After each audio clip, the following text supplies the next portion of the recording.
নমস্কাৰ বন্ধু বান্ধৱী সকল আমাৰ প্ৰতিছবি ইউটিউব চেনেললৈ আপোনালোক সকলোকে স্বাগতম জনাইছো। আমি আজি পুঠি মাছৰ চৰচৰি বনাই দেখুৱাম। ভিডিওটো শেষলৈকে চাব। যদি ভাল পায় লাইক শেয়াৰ এণ্ড সাবস্ক্ৰাইব কৰিব আৰু কাষত থকা বেল আইকনটো দবাই দিব যাতে আপোনালোকে আমাৰ সকলো ভিডিও পাই থাকে। পুঠি মাছৰ চৰচৰিৰ কাৰণে আমাক যি লাগিব আমি ইয়াত গোটাই লৈছো। কেইটামান আমি পুঠি মাছ লৈছো, নেমু ৰস, অকমান তেল, নিমখ, হালধি, অকমান সৰিয়হ বটা, নহৰু, অকমান মান ধনিয়া কাটি লৈছো সৰু সৰুকে আৰু অকমান পানী।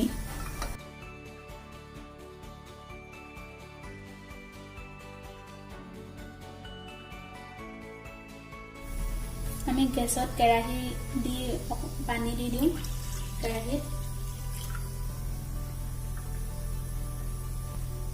পানীটো অকমান উতলিবলৈ দিম। এতিয়া আমি ইয়াত নিমখ দি দিম।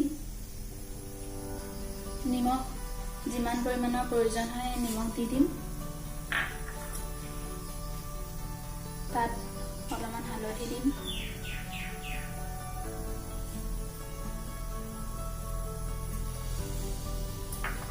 এতিয়া পানীখিনি উতলিব। ধুনীয়াকৈ উতলিছে। এতিয়া ইয়াত আমি গোটেই মাছখিনি দি দিম। উতলাৰ লগে লগে মাছখিনি দি দিম।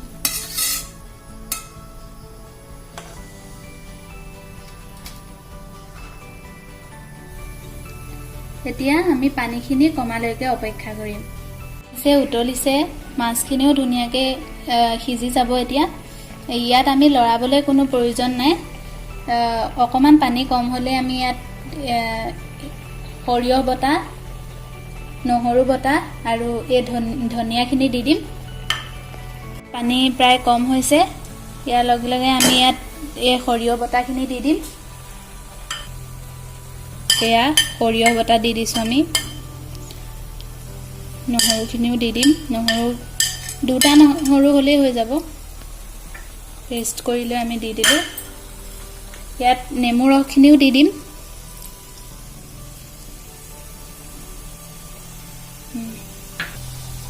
সেয়া আমি ইয়াত মান ধনিয়াকণ দি দিম। ধনিয়াটো গোন্ধটো ধুনীয়া হ'বৰ কাৰণে মান ধনিয়াটো আমি দি দিলোঁ। এতিয়া আমি পানীটো একেবাৰে কম হৈ যোৱালৈ ৰখাই দিম।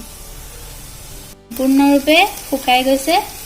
আমি মাছখিনি কেৰাহীত লাগি নধৰিবৰ কাৰণে ইয়াত সৰিয়হৰ তেল, কেঁচা সৰিয়হৰ তেল আমি চাৰিওপিনে ঘূৰাই দিম। অকণমান এচামুচ আমি চাৰিওপিনে দি দিম যাতে লাগি নধৰে তলত।